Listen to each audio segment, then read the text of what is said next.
The risk register is at the core of how the risk management system works.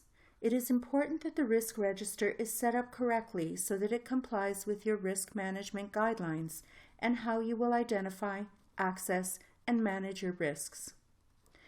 You set up the risk management system in the Risks Settings group.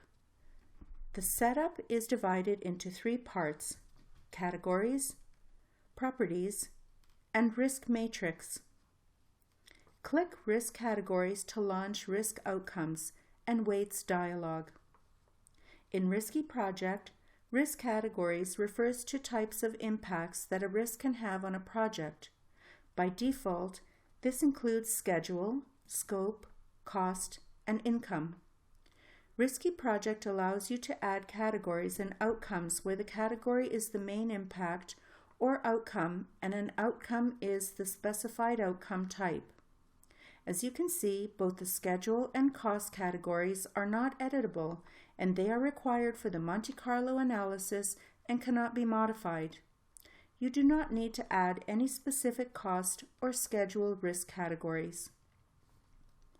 For non-schedule or cost risks, you can add, delete, or modify categories.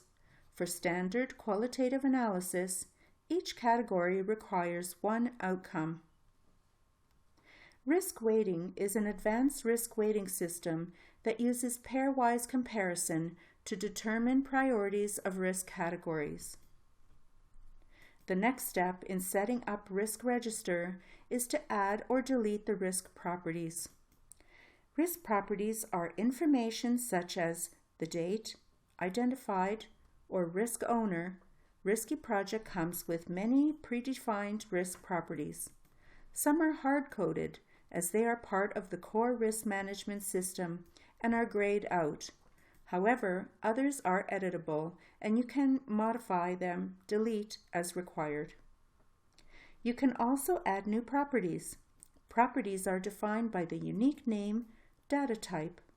Depending upon data type, you may need to select minimum and maximum values or define a pick list.